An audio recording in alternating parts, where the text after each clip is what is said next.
Nós queremos então agora acolher com alegria a Márcia Calado. Ela é psicóloga familiar e vai trazer para nós um pouco dessa reflexão que nós temos refletido durante toda a semana que passou. E hoje, de maneira especial, vamos falar sobre a superação do luto. Bom dia, Márcia! Bom dia, padre. Como vai? Eu estou bem, graças a Deus. Seja bem-vinda pela primeira vez aqui no nosso programa. É uma honra poder falar com você neste dia. Muito obrigada. E eu também fico muito feliz pelo convite que me foi feito para fazer hoje esse trabalhinho, né, de passar uma experiência que eu gosto muito de falar sobre ela. Muito obrigada a vocês. Que coisa boa. Não viu? Márcia, a primeira pergunta é: o que é o luto? Padre, o luto é uma emoção que a gente sente após perder alguma coisa, né? A gente pensa, inclusive, que o luto ele está relacionado só com a perda de alguém. Mas existem lutos que não são somente perdas de alguém. A perda de um emprego, a perda de um amigo que se separa, a perda de um trabalho que a gente tem, que a gente gostava muito de fazer. Então, todas essas situações são situações de luto. Até um animalzinho que a gente perde, a gente tem uma emoção tão grande, uma dor tão grande que ela não tem medida, mas ela é sentida porque perdeu alguma coisa. E esse luto, ele pode ser, né, colocado em diversas situações, que a gente vai seguindo um roteiro. O luto é uma experiência que ocorre quando um vínculo é desfeito. O vínculo, ele tem como função nos ajudar a elaborar essa perda.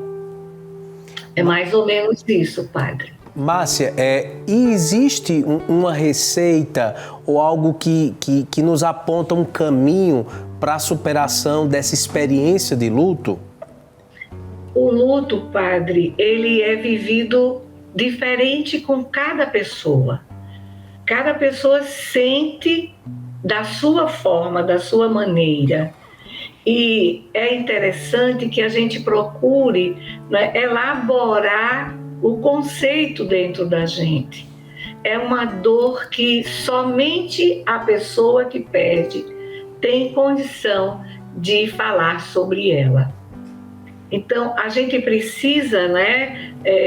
Não existe um tempo, vamos dizer, 1 ano para mim, pode ser 2 anos para outra pessoa. Não existe um tempo determinado.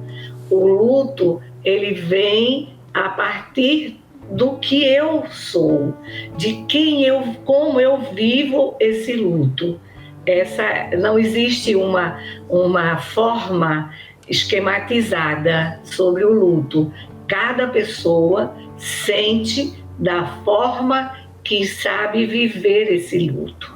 Interessante, Márcia, que você traz que o luto ele não está restrito somente à perda de uma pessoa. O luto ele está relacionado a perdas. Quem nunca perdeu algo na vida? Não tem luto, né, padre? Não existe luto para quem nunca perdeu. Mas eu tenho certeza que todos nós perdemos alguma coisa. Perdemos algo que nos como é que a gente pode dizer? É importante, faz sentido na minha vida. Então, esse luto, essa perda, todos nós, com certeza, perdemos alguma coisa. E isso nos dói muito, né? Quando a gente perde, por menor que seja a coisa, mas se nos for querido, se nos for aproximado, se fizer parte de nós, a gente entra numa depressão, a gente entra numa tristeza tristeza, que a gente diz assim, às vezes nem é compreendido pelo outro a minha perda. Márcia, nós poderíamos dizer que existem tipos de luto? Variações Sim. de luto? Sim, sim. Existe aquele luto natural, padre. É aquele luto que uma situação já foi anunciada.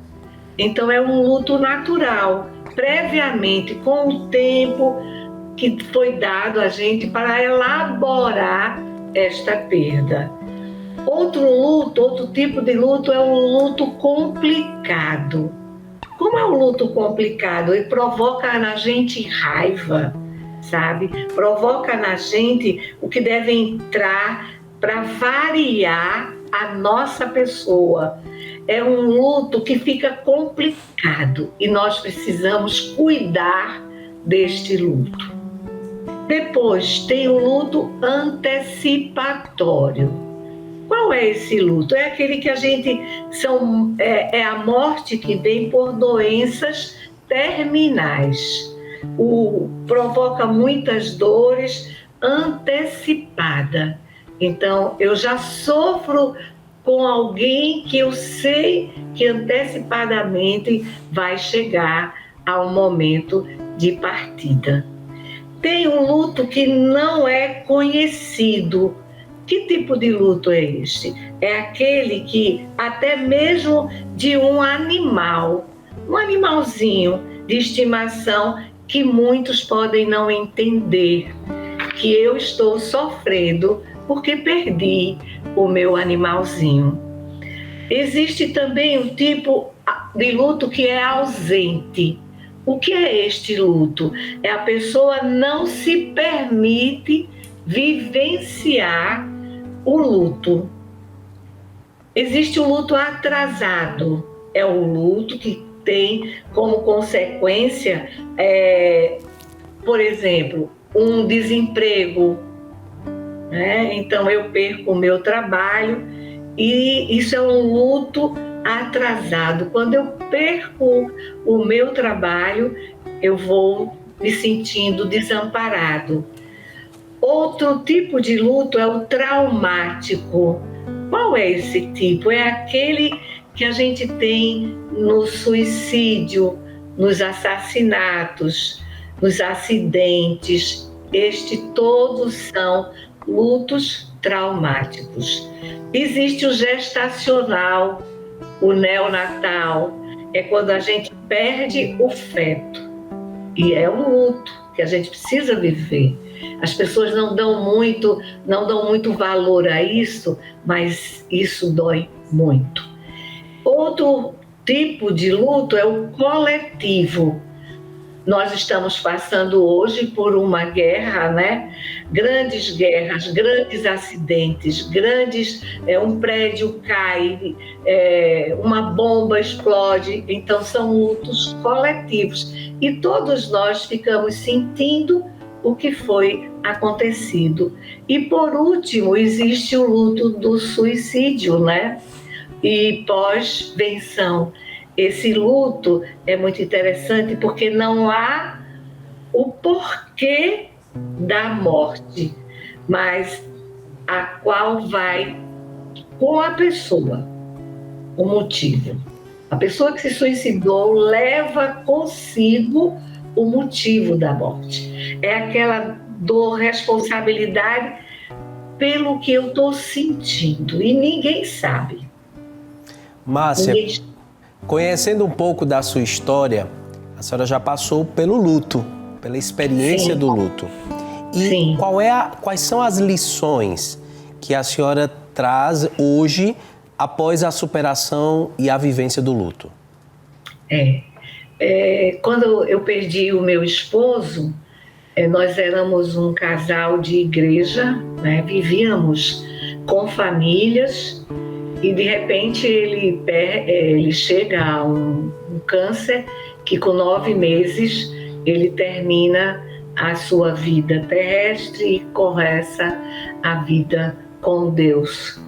Então, não foi fácil para mim identificar esse luto, né? Houve muita rejeição, houve muita zanga, né? Porque eu dizia assim, Deus me abandonou.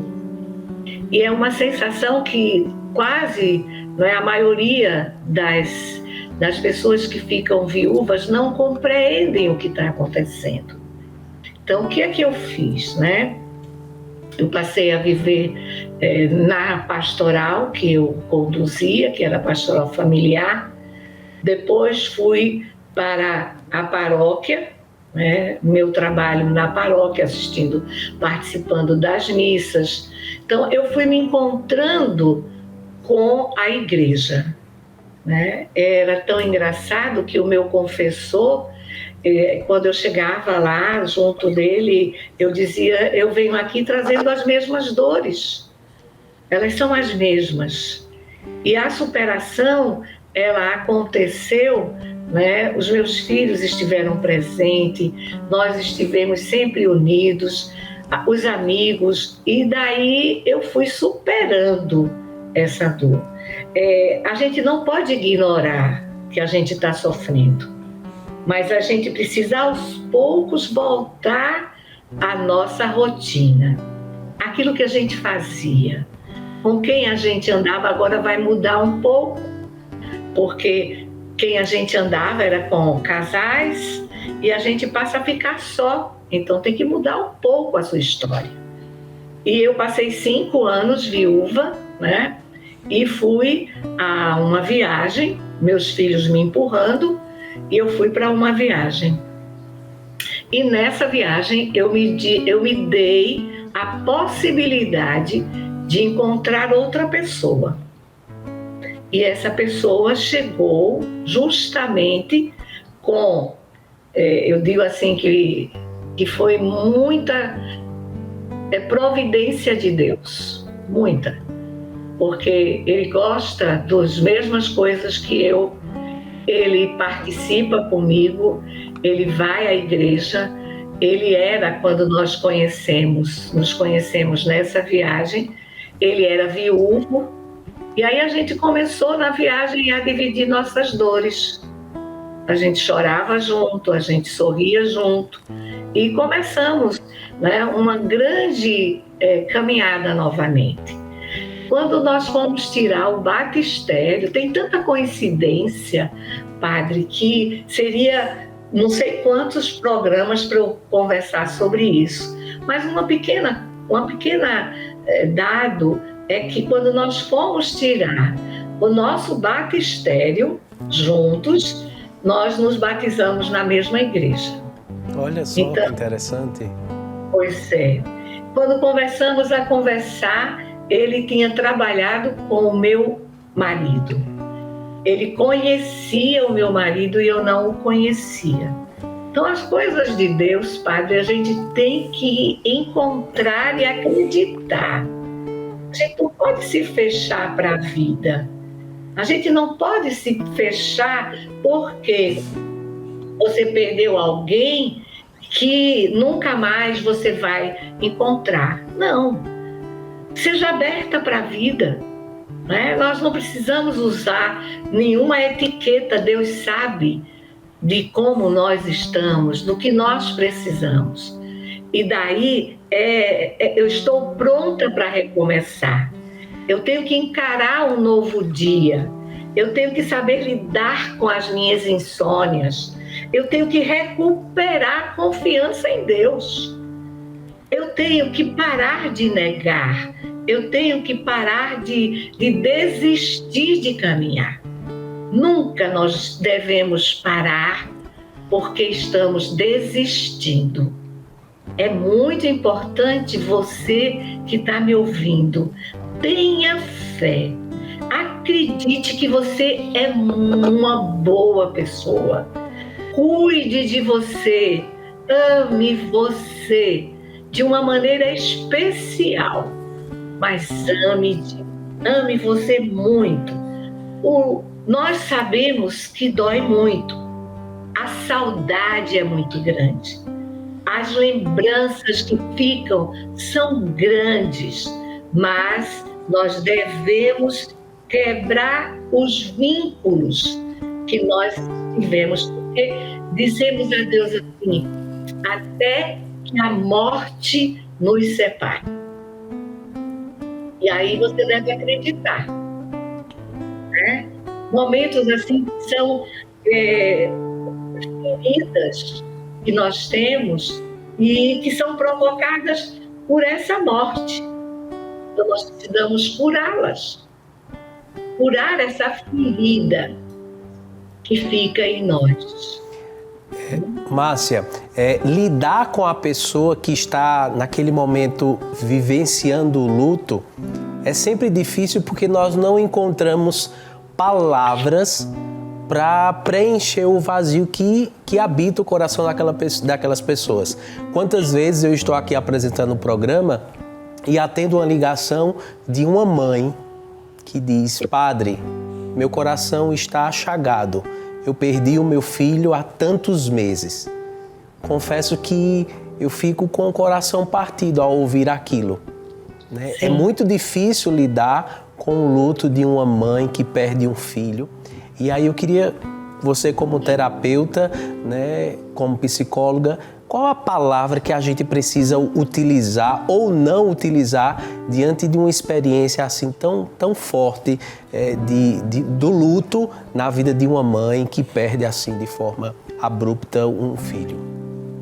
Isso, padre, é muito interessante, sabe? Eu fiz um curso com um padre e ele dizia justamente umas coisas muito interessantes e eu tirei, né, para que a gente pudesse trabalhar com essas pessoas. Por exemplo, dicas que a gente, para quem quer ajudar, né? Eu preciso incentivar o retorno ou início de atividades individuais, aquelas voltadas ao próximo. Então, incentivar aquela pessoa que está muito sofrida, dizer para ela assim: olha, eu sinto muito pela sua perda. Isso é uma frase muito importante.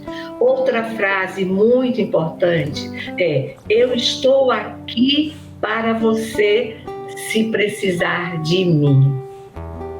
Outra frase: você está em minhas orações. Outra frase: eu quero estar aqui inteiro para você. Outra frase: deixe-me saber se houve algo que eu possa ajudar, que eu possa fazer. Essas são palavras, padre, e outras, né? Eu estou aqui para lhe ouvir. Não chegue dizendo palavras assim: ah, pelo menos você o teve por tanto tempo junto a você. Essa frase não precisa, não deve ser dita. Ninguém quer ouvir isso. A gente quer sempre ficar com essa pessoa. Não é porque a gente teve esse tempo que a gente vai agora esquecer. De jeito nenhum. Outra frase que não pode ser dita é: ele ou ela está em um bom lugar. Ai, padre, nós dizemos muito isso. Frequentemente, né? Frequentemente. Nessa hora dessa dor, a gente não quer saber disso. A gente não vai saber disso. Outra frase que é dita, muito dita: ele ou ela está num bom lugar. Como a gente diz isso? Ora, meu Deus, eu não quero que ele esteja num bom lugar, eu quero que ele esteja comigo.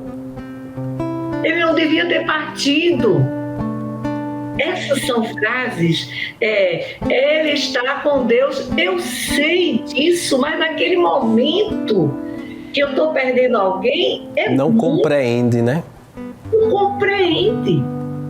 E são palavras que a gente vive o tempo inteiro falando, né? São frases que quando a gente chega, a gente está acostumado a dizer. De forma até automática, né, Márcia? De forma automática. Exatamente. A gente chega e não sabe a palavra. Então diz assim: eu sinto muito pela sua perda. Eu estou aqui junto de você. Essas frases vão acariciar o coração e não fazer com que aquela revolta ela se torne mais excessiva.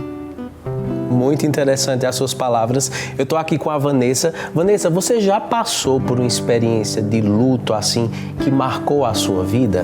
Padre, eu já passei experiência de luto com tios e na adolescência passei com um amigo, assim, muito próximo a mim.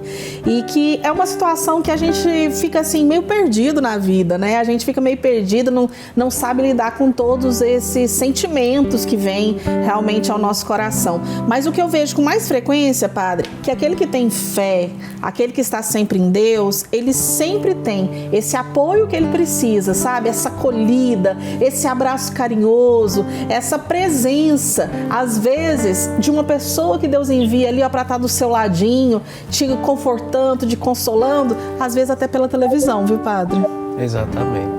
Exatamente.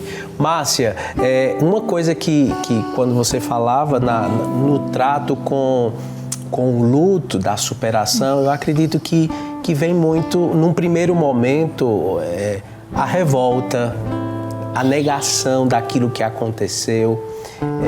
Você que atende tantas pessoas e que viveu, né, essa experiência de luto com o seu esposo, como a gente lidar nesse primeiro momento, porque o luto existe fases, né? Existe a fase da negação, da superação, mas como a gente lidar com essas fases da experiência do luto? Eu concordo muito com, eu não lembro o nome da pessoa que está ao seu lado. Vanessa, querida. Você disse muito bem. Bom dia para você, né? Bom dia. Agora, as palavras que você disse são para pessoas que vivem numa igreja, né? E o consultório e no dia a dia que você vive, a grande maioria, ela não tem esse afago da igreja, sabe? Então, quando eu te falo nessas palavras, é porque essas pessoas, eu convivo com pessoas, muitas que não são de igreja, né, no consultório. Então, eu tenho que apresentar um Deus que eu acredito, que eu vivi, que eu experimentei, mas ela não tem, ela não conhece, né? Então eu tenho que ser muito delicada nessa palavra de dizer para ela que ela está negando, né? Essa fase para elas compreenderem. E você recebe também, Vanessa, no consultório, Padre Jadelson, pessoas de igreja também, sabe? Que não conseguem deixar o luto acontecer. Eu tenho pessoas no consultório que ficam fazendo barganha, sabe? Deixando que o pai, principalmente o pai, né? Eu trabalho com muitos religiosos e religiosas e elas não têm o luto do marido, do pai, da mãe, né? De alguém nesse sentido. E como é difícil, porque elas sabem de tudo que a gente está falando aqui, mas essa dor, ela não consegue negar, não consegue dizer que perdeu o pai, né? E esse pai é importantíssimo para ela. Ela não estava na hora porque estava no convento, ela não estava na hora porque estava numa cidade longe, um padre que está longe porque perdeu a mãe. Então, para você trabalhar com eles, a raiva, ela acontece, a negação, ela acontece, entra numa depressão, sabe? E vai gerando, depois que a gente vai deixando essa dor tomar conta, porque a gente não pode dizer, eu não sinto essa dor. Não, você sente. Não é porque você é padre, porque você é freira, porque você é de uma igreja que é praticante, que não pode chorar, que não pode ter uma dor visível para as pessoas. Então, essa depressão, ela vai acontecer sim. A dor, Márcia, eu diria que a dor é própria do ser humano. O luto é próprio do ser humano. Mas eu acredito que para a gente poder encerrar a nossa conversa, o remédio de tudo isso, como você diz, é Deus. Quando nós temos uma experiência que nos dá um chão para a superação das dificuldades, eu acho que a gente encontra, de fato, o remédio. Não é um remédio instantâneo, mas é algo que a gente vai se alimentando e buscando. E você pediu uma música para a gente encerrar a nossa entrevista que fala justamente isso. Sei que os que confiam no Senhor revigoram suas forças. Eu vou ficar em pé para poder cantar aqui com Ciro essa canção tão bonita. Sei que os que confiam no Senhor revigoram suas forças se renovam. Posso até cair ou vacilar, mas consigo levantar, pois recebo dele asas. E como águia me preparo pra voar. Eu posso ir muito além de onde estou. Vou nas asas do Senhor. O seu amor é o que me conduz. Posso voar e subir sem me cansar, ir pra frente sem me fadigar. Vou com asas como águia, pois confio no Senhor.